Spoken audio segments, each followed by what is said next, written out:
Magluluto tayo guys ng espasol. Ayan. Sasarag muna natin ng konti ang ating glutinous flour. Ayan. Ito guys ay 4 cups. 4 cups and a half para dun sa ano. Kasi magtitira tayo ng konti para doon. Pag naluto na siya, kailangan kasi natin ng tuyong flour ng glutinous para ibudbud dun sa ibabaw ng ating nalutong espasol. Pag medyo brown na, hindi naman yung as in brown na sunog yan. Makikita naman natin. Kailangan mahina lang yung ating apoy. Ayan, mahina lang yung ating apoy. Ayan. Nagluto rin pala yung asawa ko ng munggo. Ginisang munggo na may kamatis. Papakita ko mamaya. Ayan, ganyan lang. Sa mga nakakaalam ng lutuin to, syempre, okay lang ba kahit hindi nila panoorin kasi alam na nila. Ayan. Halo-halo lang. Pag medyo brown na siya, hindi naman asin brown, parang konti lang na sangag mo siya ng konti, okay na siya. Dapat kasi nung isang araw pa to. Ngayon ko lang siya naluto. Ayan.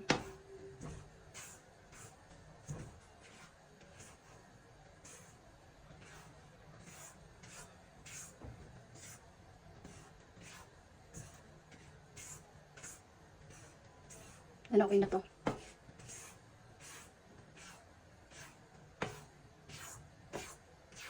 Okay na siya kasi madali na siyang mahalo. Hindi na yung parang kagaya kanina na asin dikit-dikit. Yan. Okay na siya.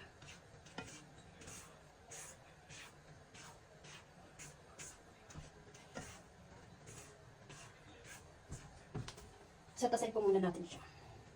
Meron na nakahanda. Yan na. Lipat natin siya dito. Yan. Siyempre.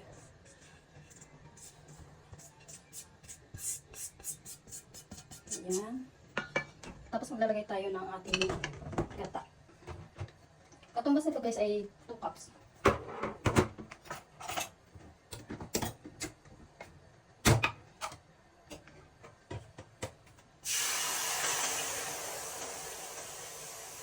Maglalagay tayo ng 2 gata.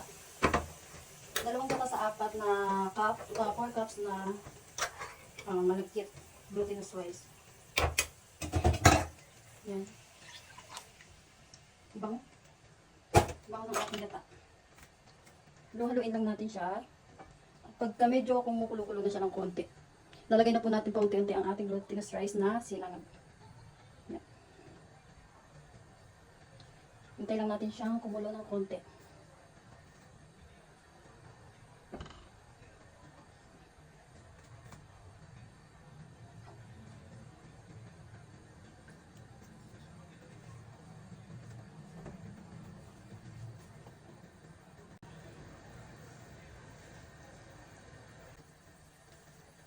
Yan guys, medyo nakulo na ang ating gata. Lagyan na natin ng paunti-unti ang ating glutinous rice.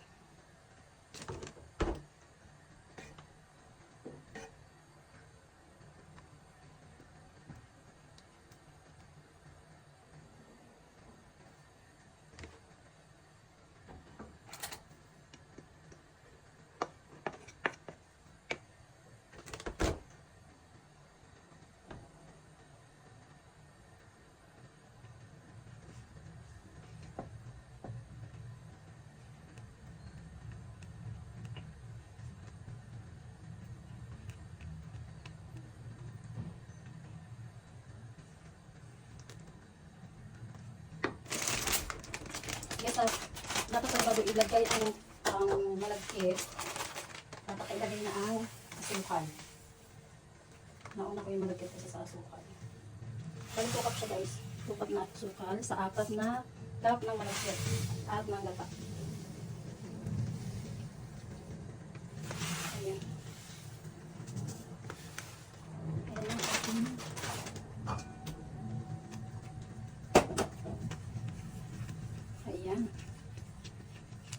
hulog na ulit natin ang ating malagkit.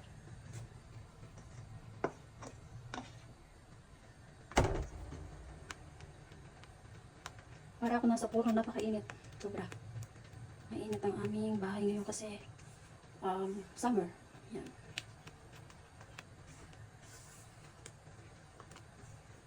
Kailangan mo lang dito ng tiyaga. Lahat kailangan ng tiyaga para makuha ang gusto. O yan ha, humuhugot. Ayan.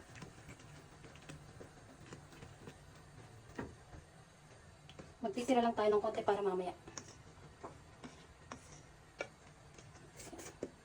Kuha pa tayo ng konti. Yan, okay na yan. Pero tayo mamaya. Hinaan natin ang ating apoy. Para hindi siya masyadong masunog. Pero hindi naman siya masusunog kasi ay halong-halo ko, diba?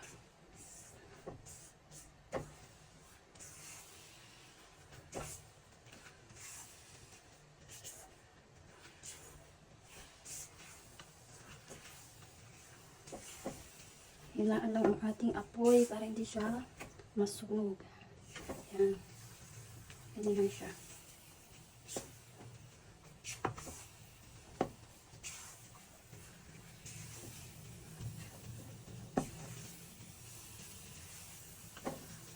Dito na tayo magpapahirapan guys sa paghahalo ng ating espasol.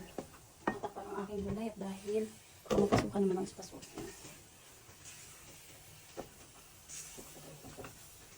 Ito guys, kasi dati hindi ako marunong magawa ng mga kakanin. Kasi sa Pilipinas hindi ako marunong magawa ng kakanin. Dito lang ako natuto. Nanonood ko ng sa YouTube. Palibasa nga kasi mahirap makabili ng ganito or mahirap kang makatagpo dito ng mga kakanin. Kaya nagtry ako mag-aral. Yan. Try ako mag-aaral. Inaral ko magluto ng kalamay kasi paborito ko yun. Sinakmani. At saka yung puto na yung may kulay na bang puto yung panchinta. Yan. Inaral ko yan. Butche-butche. Inaral ko din yan. At saka itong espasol. Yan. Kasi nga mahirap.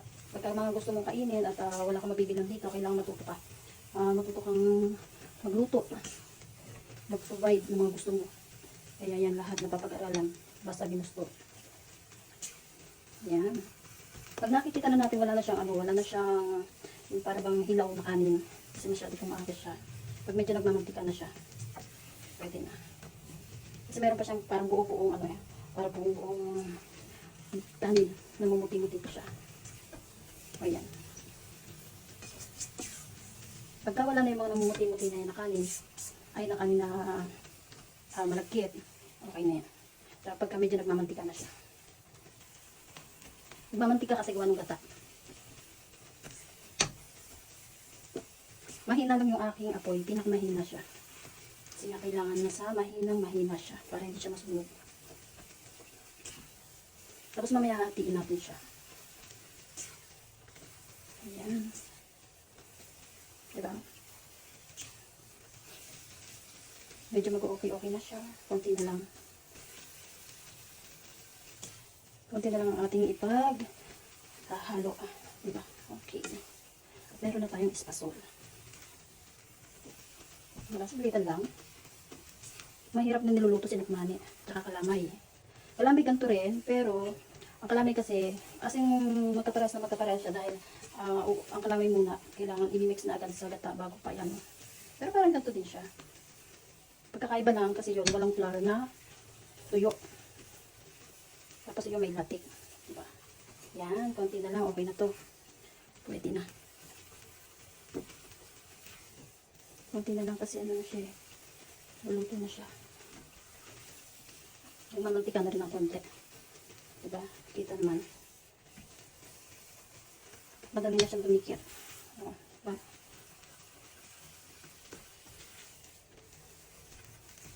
Kasi sa ibang bansa ka lahat matututunan mo. Basta ginusto mo, matututunan mo lahat ng bagay. Yan. Okay naman hindi nasa ibang bansa. Basta ginusto mo, matututunan mo. Yan. Yan ang ating espasol. Okay na. Para lang nagmasa ng dough. Yan. Nagmasa tayo ng dough. Ito ang ating espasol. May version espasol. Diba? Uy, meron siya. Okay na siya. Lipat na natin siya sa isang lagayan. Naku, pwede natin mahati. Nalagyan ng paikot-ikot. Okay. Yan, pinatay ko na siya. Lagyan natin siya sa isang lalagyan. Yan guys, lipat na natin siya dito. Dito sa isang talye. Yan. Isang lagayan. Hatiin ko muna siya.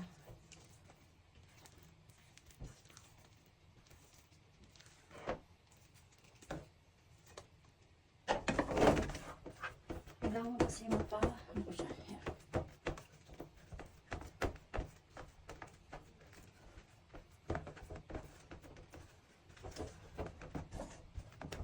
Okay na pala kahit hindi ko hatiin.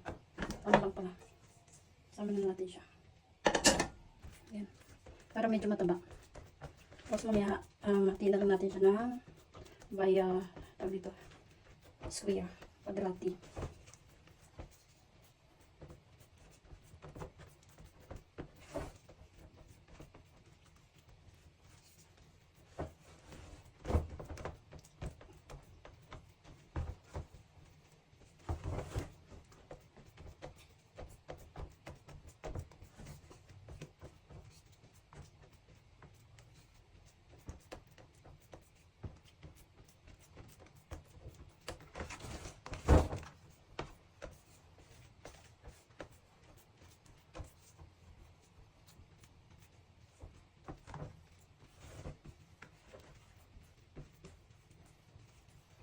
Ayan, pinapantay ko lang siya. Pinapantay ko lang. Tapos palalamigin ko siya, mamaya ko na lang siya hati-hatiin, tapos lalagyan ko siya ng powder. Yung powder na tinira ko, isinet aside ko. Ayan, yun ang ating espasol. At lalagyan ko siya mamaya ng powder. Set aside po muna natin. Ayan.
Ito na guys, ang aking homemade espasol.